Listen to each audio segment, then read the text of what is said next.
Hey, guys, and welcome to another WFM Tipsy Thursdays. I am your host, the Contact Center Whisperer, the CEO and founder of Solid Rock Consulting. And this week, we are talking about WFM and its impact on the employee experience. And we have none other than Shan. Okay, Shan Illery. Hey. All right, listen. So I'm super excited. Y'all already know Shan because I feel like me and Shan, we talk all the time. Okay. So Shan, thank you so much for being a guest with us this week on WFM Tipsy Thursdays. We're going to hop right in because I want to be respectful of your time. Tell the people when you first fell in love or found workforce management. What was that journey like? Oh man. So for me, I actually just got fired as a call center agent for attendance. Well, that's a start. Go ahead. Yeah. So I lost my job, and then I had a family friend who had an opportunity, and he was telling me, "Hey, my company, we're hiring this role. You should come be on my team." But it was an hour and a half from my house.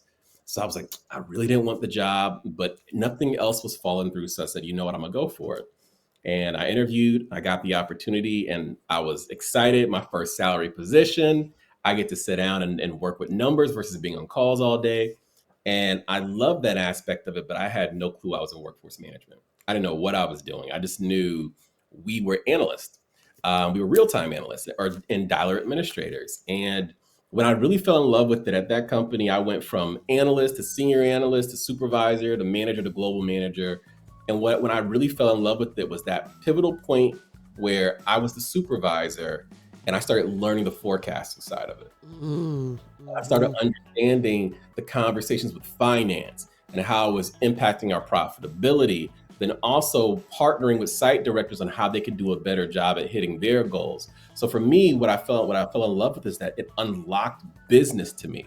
I never understood how the business worked until I was in workforce management. Listen, now I got to run this back because yeah, I'm not gonna let you just skate on over this part. You said, Shan, you say you got fired from a customer service job for attendance, and then you went into. Did I understand that right? Listen, now I've always heard your story, and I've heard all different pieces of it because we're always talking in different contexts, but I never heard that part of it. Now, once you got into workforce management, okay, and you started to understand things a little bit differently, how did you reflect back on the attendance stuff that you were doing when you were calling out and or whatever the things may be? How did you reflect? How did that impact, like, hindsight being 2020? It was for one, getting fired was the best thing that ever happened to me because it made me reshape how do I make sure I'm valuable to the business? How do I make sure I'm actually someone who they would never want to put in that position again? Because me and my wife, we had a small kid at the time. My mom was living with me. So losing that income, even though it wasn't a lot, was life-changing. And once I got on the workforce side, I realized I wasn't just hurting me, I was hurting my peers. Come on here. I mean, they were having to take on extra volume. They were having to deal with unhappy customers. And then also I was hurting the business, whereas we were an outsourcer. So if our clients weren't happy, they weren't happy with the business, which could lead to less revenue, which means some of us have to go. So my actions had a greater impact than I ever thought. So in hindsight, I definitely learned the value of one agent, the power of one missing impacts so many. Come on. That's a quote from Penny Reynolds. If y'all don't know, y'all got to go. And she has a book called The Power of One. Yes. Okay. So in your own words, so the topic that we're talking about, so that's the history in case y'all didn't know. Okay. But the topic, and Shan has such rich and deep history. Okay. So we're going to put a link to Shan's background. Okay. Because I'm telling you, he only telling y'all like this much of it. Okay. But in your own words, tell us, how do you feel workforce management has an impact on employee experience and customer experience? So the way I've always looked at it, because to your point, I remember I was the director of workforce management at Alorica for DirecTV and AT&T. So we had 3,000 to 6,000 agents across all of our multiple geos, multiple continents. And I got to a place where when I would travel to a site, I would take the time to sit down and educate the operations managers there. Because sometimes you have that East Coast, West Coast rivalry, right? Where it's like workforce ops are working against each other. And I started showing them a scale. And I said, this is the purpose of workforce management. Workforce is meant to balance customer experience and employee experience. It's a balancing act. And the problem is that if you think about the employee experience metrics, it's like, okay, if they have high availability, they're super happy. They don't have to worry about calls coming in. They can sit down, relax, talk. But at the same time, if we have a lot of calls in queue, we have low service levels, the employee experience dips. And now they're frustrated and they're tired and they're burnt out, but also your customers are angry. So you want to find that balance where your agents aren't sitting too available because that's not profitable, but your customers aren't waiting. And once you find that perfect balance, that's when you have synergy. So really, your workforce management team controls that employee morale by a long shot, because it all starts in the planning. If they're not planning properly, your scheduling is going to be difficult. Your real time is going to be even more difficult. So I truly believe that workforce management lifecycle can make or break your employee satisfaction. Come on here. Listen, I don't even got to do no more talking, okay? Like, Shan always come through here and be stealing the show, you know? Listen. All right, so my next question then, on the heels of that, I love that because I'm always preaching that, which is one of the reasons we created, we have a course, it's our WFM Building Bridges course or workshop, right? It's designed really to bridge the gap between operations and workforce management, like really go in and talk about how do you balance customer experience, employee experience? How do you get great customer experience without sacrificing employee experience? Because without, you already know what I'm about to say, right? Without a good employee, without a EX strategy, your CX strategy is trash. It's trash. Okay, I say that all the time. So, what is one of the myths that you've seen when it comes to EX? Yeah, when it comes to EX, a lot of leaders, we wrongfully believe that we're responsible for employee happiness. And that's a scam. Now that's good. It's See, you always come through here and try and make me cut up. See, and this is why I got to. It's a scam. We just go, bam, it's a scam. No, why is it a scam to believe that I'm responsible as an EX leader or a CX leader for employee experience or not employee experience, but employees' happiness? Tell me, you got to step down on that. You can't just lead the people there. Absolutely. I mean, it's the same thing like raising a child. When you're raising a child, they're going to have days where they don't want to eat their vegetables, but you're like, you need to eat your greens to get big and strong. And they're not happy, but it's the right thing for them. And they can also have days where, as an employee, I could love my job. I could come to work and be like, this is the job I want. But today I'm not happy. I don't want to get out of bed today. So when you're chasing emotion, it's almost like you're the CEO of a company and you're chasing your share price, because your share price is going to dip with market. It's going to go up and down. But the key thing is, are you making sure we're focusing on the inputs that you can control, and then the output will be more positive. So it's not about them being happy all the time. It's about you doing what's right from employee satisfaction standpoint. And then over time, it may dip, but it's going to go up and to the right like a stock. So, I recently wrote a book called You Don't Owe Happiness. And it's Come on here. You don't owe happiness. I love that. Yeah. And it ties back to, we don't owe happiness to our employees. We owe for them to feel valued and valuable. I love that because emotion is fleeting. Yes. Right. I talk about this all the time. I love this. So I'm going to link to the book. You don't owe happiness. That's so important because emotions are fleeting. Like you said, if your emotions will betray you. Yes. Which is one of the things I'm always talking about, because you got to make yourself do the thing that is the right thing, regardless of how you feel about it. Because guess what? If I keep having the right inputs, then as a natural byproduct, the output is going to be what it need to be.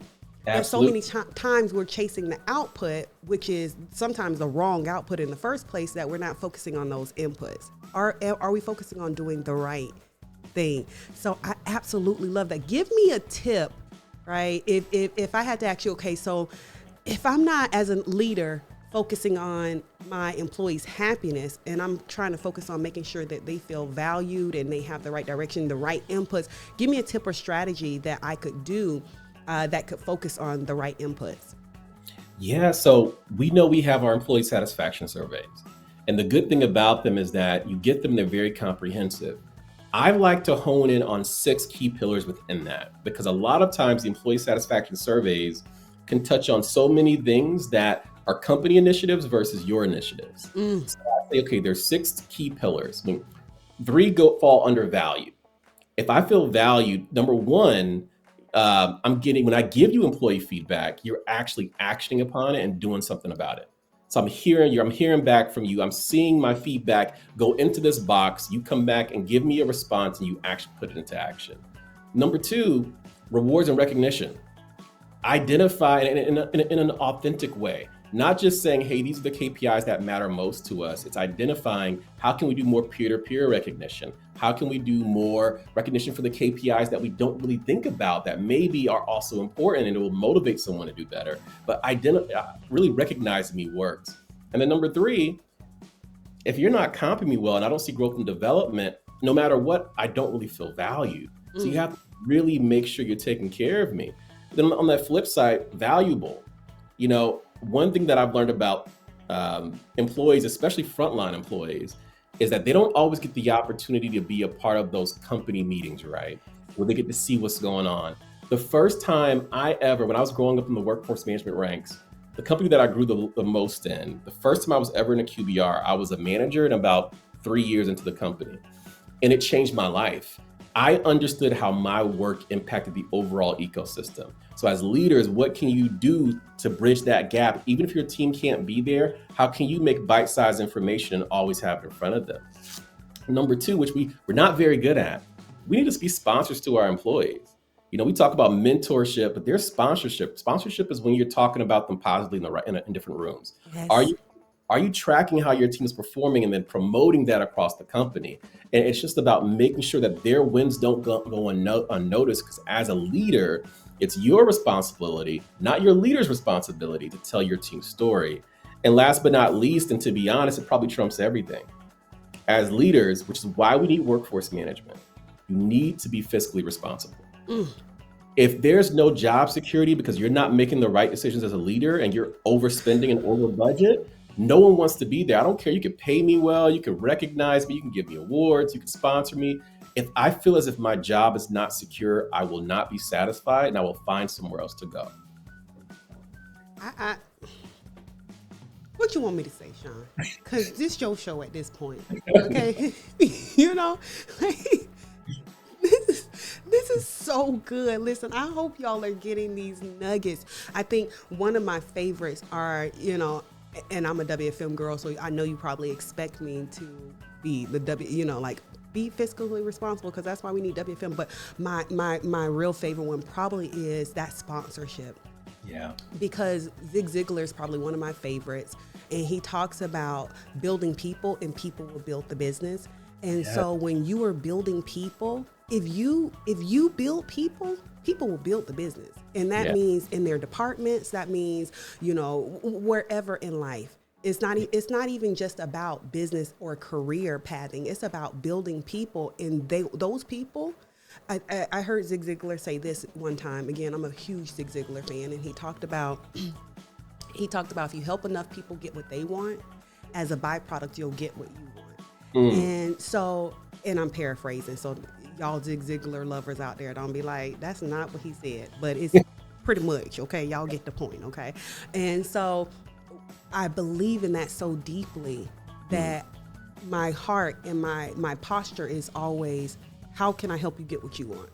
Yes. And I think as leaders, that's what our job is. How can I help you get where are you trying to go? You know, how can I help develop you? How can I help sponsor you? How can I help mention you in rooms where you don't have access to, I have access to? How can I do that? And I think if we did that more, which is fundamentally why workforce management is something that I love, is because I leverage that vehicle to be able to do that. And so I think that is so key that you've honed in on. And sometimes that is, which is why I love the book that you're, I cannot wait for it to come out, because I think that is amazing when we're talking about you don't owe happiness, because a lot of times my people ain't happy with me about certain things. Like, I'm like, listen, we will have excellence. It's like, what's that movie with Denzel in it? He was like, The Titans. The Titans, right? We will be excellent in every, whatever you say, right? But but because it's for your good, right? Because if you're excellent, then even if you move on from SRC, Solid Rock Consulting, even if you move on from us, guess what? That will be your standard. Yes. And so you will stand out, because in a society where mediocrity is the norm, when you are excellent in every aspect of the way, then you stand out as a byproduct. So I absolutely love, like, I can go on, but I'm not going to do that. Okay. I'm not going to do that, because it's supposed to be short, and to the point. The people probably already like, Lord, she done went off on a tangent. Okay. Listen, thank you so much for hanging out with us. Shan, when is the book coming out, and where can the people find you if they looking for you? Yes, the book comes out February 1st, 2024. Come on. Yes, it will be on Amazon, so you can find it there. I'll also have a link on my website. My website is ShanAlenry.com or Shan, SEAN, thespeaker.com. Okay. I love it. Listen, I don't have no words, okay? I already gave y'all the benediction, okay? And so until next time, go be great and make impact. I'll see you back here next Thursday for another WFM Tipsy Thursday. See y'all soon. Bye.